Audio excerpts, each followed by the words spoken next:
and the people who love them. Hello again, my friends, and welcome back. This is The Thing About Cars, recording as always in Strongbox West in Atlanta. Around the table, we're surrounded by some friends. Ben. Paul. Becca. And I'm Mickey. Let's start this episode with a quick moment of Grand Trivia Auto. Now that we've picked it up off the shelf and dusted it off, the question for today is, German immigrant brothers founded which company based in South Bend, Indiana in 1852? They manufactured a variety of items before marketing an electric horseless carriage in 1902. Is that company called Heine Velux, Studebaker, Jaeger, or Rickenbacker? Think about that for a while. We will answer that question at the end of the episode. I almost feel like I need it repeated again. There was a lot of information There's in that a lot one. of information there. I will repeat the question again. The question is, German immigrant brothers founded which company based in South Bend, Indiana in 1852? They manufactured a variety of items before marketing an electric horseless carriage in 1902. Was it Rickenbacker, Jaeger, Studebaker, or Heine Velux? I hope I'm pronouncing that last one correctly. So let's jump into today's agenda today.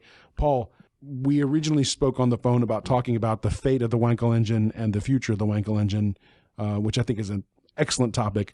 What happened? Why did Mazda choose not to produce it for the Mazda RX-7 anymore, or RX-8, wherever we're at? And Well, the RX-8, which came into production in somewhere in 2000, I think late 2002, as a 2004 car for the United States, 2003 in Japan. That car did reasonably well initially in sales, but petered off, I think would be the term. Mostly due to perceptions that people have with it, some rightfully earned, reliability issues, and fuel efficiency. Fuel efficiency is something that the Wankel has had as an Achilles heel for its entire existence. Really? Yes. Mm-hmm. Huh. Because I thought it boasted better fuel efficiency by capacity compared to other conventional engines. Complete opposite. Opposite? Yeah. Huh. Yeah. Something new every day. Yeah, they're not known for their fuel efficiency. They make a fair amount of power for their amount of displacement. Yeah. So, in production, sold in the United States from 2004. I think we had our last ones in the 2011 model year. And in Japan, they made them through 2012. And that was the end of placement in the RX. Yes. And the key reason being, actually, I think that it was not meeting European standards of emission standards as early as 2010. So I don't think they sold it in 2011 there, and there was no good way for them to be. So they lost just a chunk of market there. So now that they're out of production, I've heard, in fact, I think Ben originally told us that they're going to bring the Wankel back as a supplementary engine in some agricultural capacity or something, or what was I remembering? Well, what I heard was that it was going to be the like range extender engine in some like hybrid electric applications. Is that right, Paul? I believe that is 100% correct. So much so that it was just shown in the product that is, I think, debuted at the Tokyo Auto Show a few weeks ago. The Mazda MX-30 is an all-electric Mazda, their first all-electric vehicle. And they did mention that the rotary engine range extender will be a part of that depending on market. They'll have different equipment for different markets, and some markets will have that range extender. I'm looking at pictures of the MX-30 right now. It looks very similar to a particular Range Rover I've seen. Oh, yeah. In fact, it doesn't look that much different from a CX-5, except the suicide doors in the back. Anyway. It doesn't have that big honking grill that the current generation cars have. Exactly. I think it's built on the same architecture or platform as the CX-30. Huh. Which we're just getting in the United States here.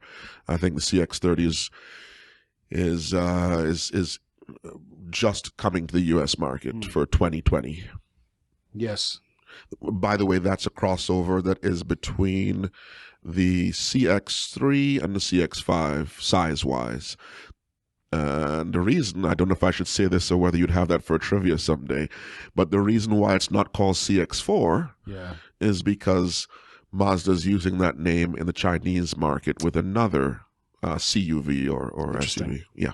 So how are you feeling about all this? I mean, you know, we all grew up loving some variety of the RX-8. In fact, my brain sort of defaults to the RX-7 as the car that I remember from my youth, so to speak.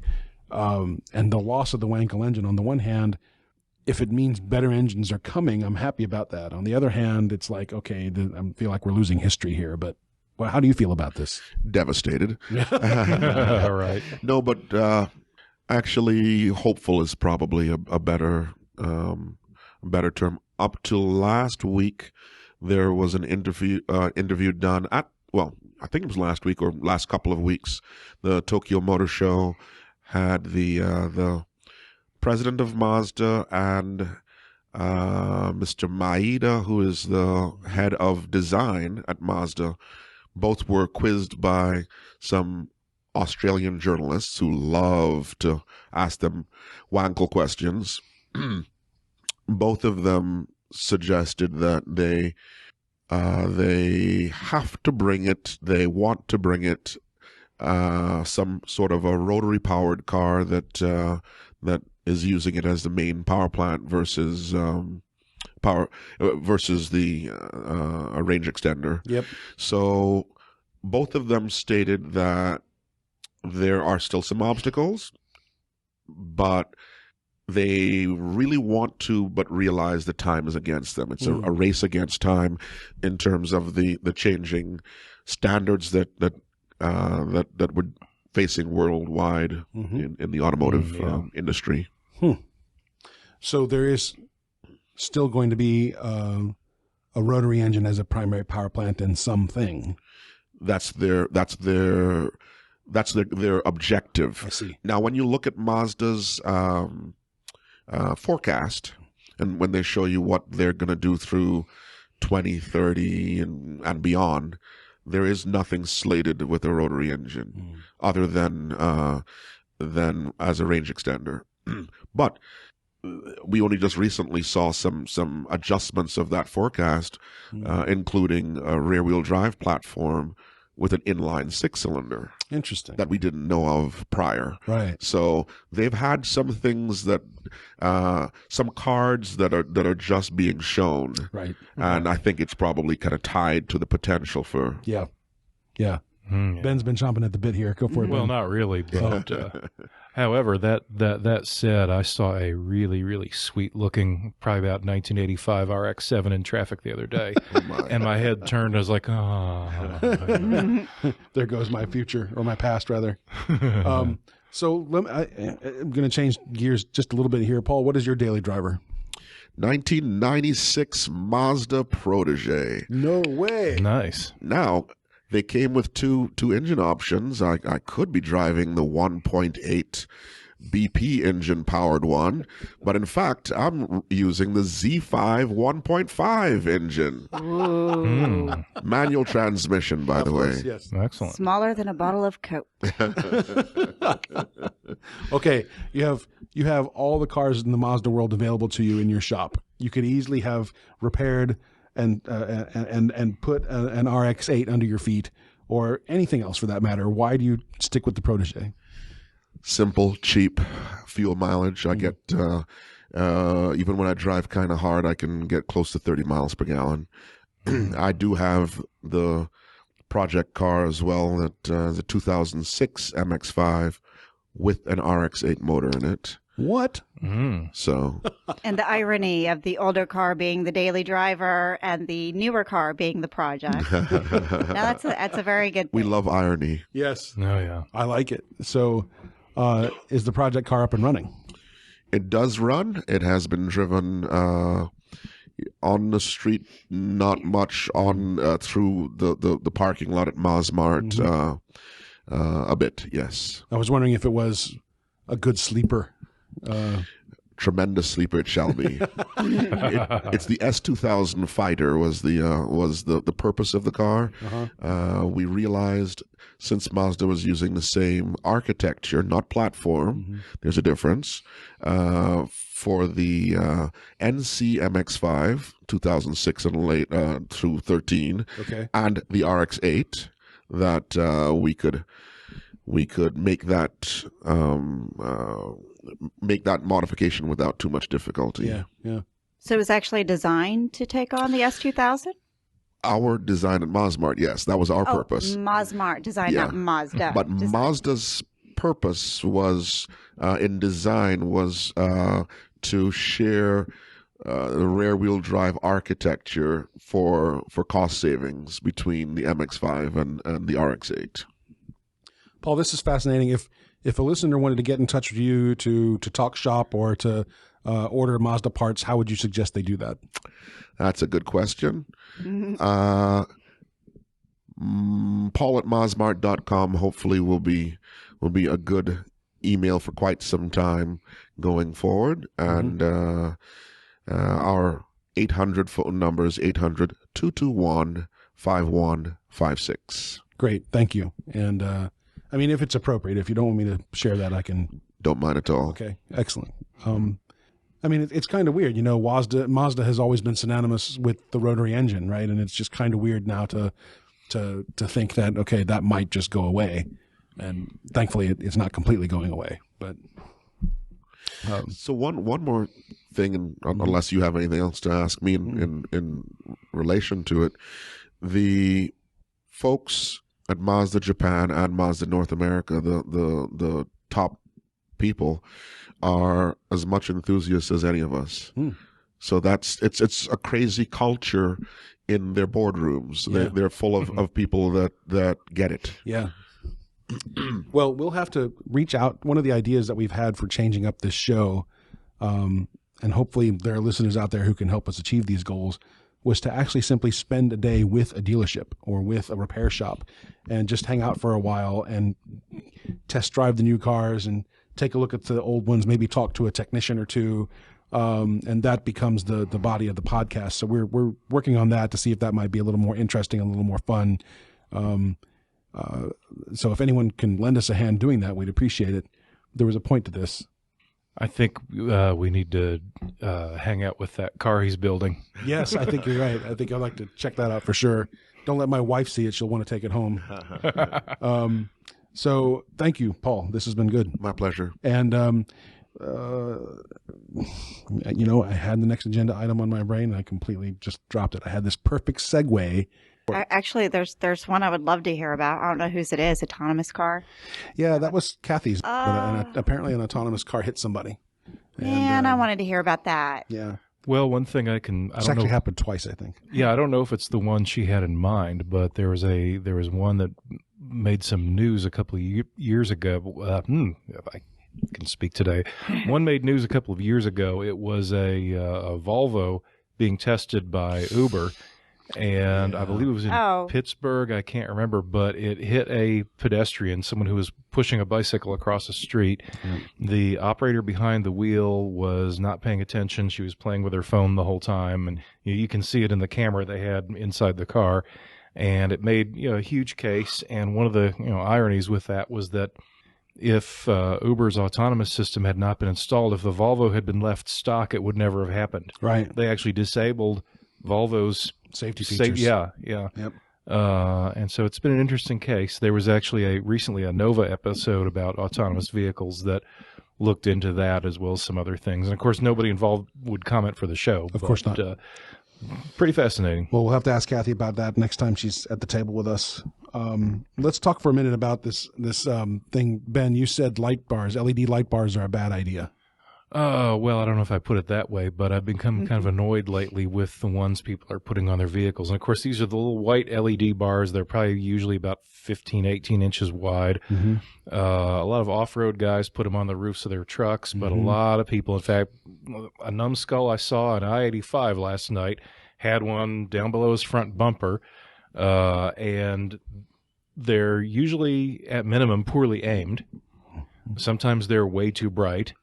They're really annoying in traffic and, borderline unsafe because of the amount of glare and brightness. Right. In fact, the one last night, and he had some really illegally bright headlights that were amazingly the exact same color temperature as far as the shade of light produced. The two headlights and the LED bar below the bumper, it looked like a face. It looked like the face of a head that had a glowing piece of burning phosphorus shoved inside it. But this thing was so incredibly bright. Do you think about this sort of thing often, Ben? No, but maybe it was just the hostility that the brightness brought on. But Right. But this thing was so bright that I was probably going a little faster than I should to get away from it. Yeah. It was pretty obnoxious. Well, I'm almost about to become one of those numbskulls because I have a 12-inch mini. I guess it's called a super slim bar, which is marketed as a spot/floodlight. So the middle 6 inches or the middle 4 inches are the spotlight, right? Yeah. And the outer 4 inches each are floodlights, and it's meant for low level in front of the car illumination. And you're only. going to put this on your Honda. I'm seriously considering it. Off-road Honda. Well, this is great if you are out in the country or something. If you're Yeah. driving rural roads that aren't very well lit at night, great. And even then, aim it properly. Oh, sure. Yeah. But in the city, you don't need it. No. Well- Not at all. Well, This Honda has opaque headlights anyway, so I need to clean that up. Yeah. And once I do that, maybe I won't need the other stuff. But I've noticed that at a low level, there is, the space immediately in front of my car I'm not happy with the way it's not lit up. So, and I have a bunch of lights. I haven't wired them in. My big problem is where I was originally going to put the new accessory fuse panel. It's not going to work just because of the relays I chose to go with. They're just too large. So I'm seeking another place and start over with building the fuse panel, but I have all my lights and everything. And one of the things I'm going to do, you know how there's a lot of expletive people around here that love to get up behind you and just turn on the bright lights. Yes. And you don't have a lot of recourse to, somebody's behind me. Okay, I can flick off my thing and not, the rear view mirror and not see it, but it's really rude. Yeah. And I love the switch I have picked out for this. I am putting some in the back. It originally started with just helping me down my driveway when it's really dark outside, because a lot of times I back down it. But my house is dubbed Hill House. oh yeah, you should see her house, Paul. Paul hasn't seen the pictures, but it's like up there. Yeah, I've actually had people come over, like repairmen or what have you, and ask me to back their vehicles down the driveway because they Nice. couldn't turn. So it started out that way, and then somebody decided to get all snarky because apparently people really hate it when a Jeep Liberty passes them. They're okay with it when I do it in one of, like my Mustang or something, but they get really teed off when it's, a car shouldn't be going faster. So I have these ones for the back, and the switch for it has 2 middle fingers sticking right up. Oh, boy. It is the FU light. So if somebody wants to come behind me and flick on their bright lights, I'll show them what bright lights are. God. I don't know. I'd be scared to do that in this town. You might get shot or something. I could be shot just driving around in my Mustang and fair passing enough. somebody. That happens a lot too. Fair enough, So fair this enough. town, it's Paul, Yeah. yeah. I have a question on the topic of lights. I have observed during the course of the last 2 years, I'm just wondering if I'm alone in this observation, people driving without headlights on in the nighttime Yes. has Or bright become lights. more common. My observation is the last 2 to 3 years in particular, people driving in the nighttime either with no lights on whatsoever, or it appears that maybe they have daytime driving lights on the front and don't realize Yep. that they haven't be. turned on their rear lights. So Yep. there's nothing going on in the rear. And here we are on 285, and this person is oblivious. I'd like to know how they're so oblivious that it's nighttime and they haven't noticed that their dashboard isn't lit up. You know, Well, I think so. Go ahead, Becca. Sorry. Yeah, no, sometimes if you do I just call them drills, the daytime running lights, or if you have your quarter lights on, some people just call them parking lights, your dashboard is still lit up. but that doesn't explain the ones who got nothing lit up. Well, no, that's they're the just difference, stupid. though. I think, even my Honda, my sister's Honda, that dashboard is lit up all the time. And only dims if you turn on your headlights. But if you're not aware of that, or if you're the kind of person who drives around with your dashboard turned up full brightness all the time, then you're not going to know the difference. Yeah, but the 15-year-old Hyundais I see driving around with no lights on, they don't have that characteristic. No, they don't have that. Well, it could also be partially just how much light is out there. It's not like we're driving in the country. 285 has streetlights. Yeah. And especially if you're in an area where they haven't turned them off to save money or somebody hasn't broken them out or something, it's hard to tell. And the number of people that I talk about using other cars' reflections just to check my lights are all working, how many people don't realize, oh, hey, just get behind a shiny car. It doesn't even have to be reflective. You just need to see the right number of spots on the car in front of you. That's right. But Good point. What kills me further, though, is not the fact that they do it, but that if you actually flash your brights at them, you're now offending them. But how many people are taking that old urban legend seriously? I can't flash my lights at the car without lights on. They'll turn around and kill me for a gang membership initiation. Is that an urban legend? I've never heard of Yes. that. Have you guys never heard that urban legend? No. That it's a car without its headlights on, and the car that flashes it, they turn around and go kill them for their initiation. You say urban legend. That could be related to some aspect of it, and some percentage of what we're seeing. I mean, perhaps it could very well have started somewhere seriously, but urban legends spread so quickly anymore. Maybe people are just afraid. I don't know. I want to put an LED, what's that thing called? A marquee, a scrolling LED display that says turn on your lights. In traffic, I've actually written things out and held signs up. I'm not kidding, because I get really bored when we're not driving. So I've actually done that. And in some cases, written it backwards if I needed to hold it for people behind me or in a mirror. You're talking about with you behind the wheel. Yes. Atlanta traffic, you can be sitting still for a very long time. So back in the 80s, they used to sell this novelty device called the Carmunicator. And it looked like a ping pong paddle shaped thing that had a flip chart on it. And it had a variety of pre-printed message on the flip chart, everything from nice wheels to what are you doing for dinner to, turn on your lights or something like that. So you could literally pick the right chart and hang it out your window so that the person behind you or next to you could say, yeah, let's go get dinner or whatever. It was cute, but obviously, I'm going to go way back to what was it, like the first or second or something, early episodes where I was talking about Adafruit. It's that website for Arduino and Raspberry Pi. Yes. It would be so easy to make that. Yes, absolutely. With components you can find at Adafruit. There's also a little one, it's an emoticon one, where you can push a button and it either smiles or scowls. Yes. I like the words one personally. You would just have to worry about typing. The words that you say. I know they still aren't allowed to have certain words on cars. I don't know if that would cover an LED scrolling. Apparently, if you live in Florida, you're allowed to put a sign in your car that says "You eat ass." Have you heard about that? So I heard. Yeah. Guy actually went to court. He got ticketed for something. His car says "I eat ass" or whatever, and he went to court to defend it. And sure enough, the court said you're violating his freedom of speech by telling him he can't. So, well, I'm glad to hear that. I don't know how well that's going to go over in Georgia. We are the heart of the Bible Belt here, but there is something I've been wanting to put on my front windshield. Yeah.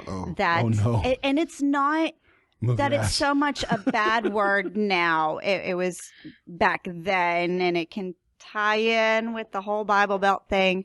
I'm sure everybody probably knows by now. If not, my Jeep Liberty is getting a Firefly theme after the TV show / movie.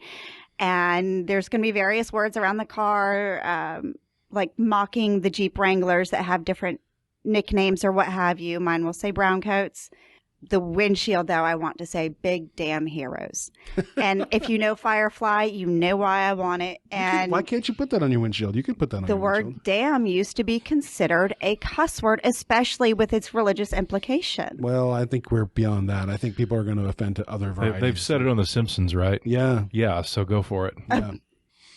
Again, Georgia. That's our barometer, The Simpsons. Yeah. No, Simpsons cannot be a barometer. All right. As a Sunday school teacher, as I am of kids, I would say that the word damn is not a swear word. Okay. There you go. Well, then I will let whoever the cop is that pulls me over, I will let him or her know that you say. Indeed, yes. Send them my way. You have it from the authority. I had actually asked a friend of mine who used to be a sheriff for the county that I live in, and he couldn't directly. Sure. I mean, he was able to answer what I did to my license plate, if you've ever noticed it, but he could not determine if the word damn was still considered expletive or not. Well, if any of our listeners object to the word, please send your complaints to the FCC or not. But not. Yeah, well, you know. So, any case, all right, let's wrap up this episode on that note. The grand trivia auto question for the day was: Oh, yes. German immigrant brothers founded which company based in South Bend, Indiana, in 1852? They manufactured a variety of items before marketing an electric horseless carriage in 1902. Was that company Heine Velox, Studebaker, Jaeger, or Rickenbacker? Any guesses? Very Paul? easy. Very easy. Yeah, I know this one too. Yep. I knew that. Why don't we see if Becca has it? I've got it. Why? I just want to make a comment. I want a car that says Heine Velox on it. Okay, so I don't know. So maybe I'm totally wrong. I was leaning towards Rickenbacker. Rickenbacker's your choice? You can do this one by elimination. Yes. So Rickenbacker is a company that makes a wicked bass guitar. I used to own one. They may make some. Do they do standard guitars as well, or just bass? Oh yeah. Okay, Yeah. so Rickenbacker makes musical instruments. Okay, but you can't always, because what was it? Daewoo made AC units. And, Absolutely. Okay, Yamaha makes motorcycles and keyboards. True, correct. And this is what I get for dating the drummer, by the way. I know Zildjian. Yeah. There you go. So anyway, the process of elimination. So Jaeger is an alcoholic beverage. Yeah, that's where I was company, leaning. But Studebaker was out of Tennessee originally, wasn't it? I could be wrong, but I'm pretty sure it's Studebaker. Is it Studebaker? Yeah. It's Okay. I had thought that they had originally started in Tennessee. They did not. Records show that three men with the last name Studebaker came to America from Holland in 1736. You realize every time you say Studebaker, though, I get Billy Joel going through my head. You know, he is the piano man. And I doubt it was pronounced Studebaker when they were in their home country. Right. Studebaker. Studebaker. And in fact, let me rephrase that again, because I think I screwed something up here. Records show that three men with the last name Studebaker came to America from Holland in 1736. Yeah, you said they were German before too. Peter, one of the original immigrants, had a son named John who had 5 sons. They were the ones who went into the wagon business and eventually manufactured all types of carriages. By 1875, it is said that their factory was the largest vehicle house in the world. One of the brothers' son-in-laws, Fred Fish, suggested that the company begin the manufacture of the horseless carriages. The company continued to make automotive vehicles until the closing of the plant in Canada in 1966. So I'm going to have to check the spelling on Studebaker versus And Baker. whether they're German or Dutch. And whether, exactly. You know, even by the 1950s, they were the oldest vehicle manufacturer in the world. Wow. Yeah. And yeah, it's a fascinating company. By the way, there was actually a Rickenbacker car at one time too. Was there really? There you go. But it wasn't from these guys. So they say they're from Germany. Maybe their just embarkation point was Holland or something. I don't know. Yeah. But yeah, a few weeks ago or a couple months ago, I got to visit the Studebaker Museum up in South Bend. Mm-hmm. And if you're ever up in that part of the world, I highly recommend it. Can we modify Studebaker? You can modify anything. Can we put an LS in it? Or a 281. You remember when we went There you to the Motorama at the Speedway? There was a gorgeous hot-rodded Studebaker Commander there. I wonder what was in that. Yeah, I do wonder what was in that. But They're some of my favorite cars. They're fun. Yeah. They're absolutely fun to look at and fun. I wish I could drive one so I could say People they're fun joke to drive. about their looks, which is really just a couple models from the early 50s that, were all that funny looking. But for many years, Studebaker was a really technologically innovative company. Sure. Well, on that note, I'm afraid to tell you we're out of time. So thank you to our audience for listening. As always, you could find us on thethingaboutcars.com or on Facebook. Just search for The Thing About Cars. If you like what we do, we value your financial support via our Patreon page. I believe that's Patreon/The Thing About Cars. And we'd love to get your questions and comments about these episodes. If you have any suggestions for future episodes or can help us go do the dealership visit thing, we very much want to hear from you. In the meantime, thanks to our friend Paul for helping us talk about Mazdas. The Mazda Man. The Mazda Man. And we'll look forward to seeing you in about a week with another episode. Have a great day. Bye. Later. Thank you for listening. This has been The Thing About Cars. We'll see you on the road.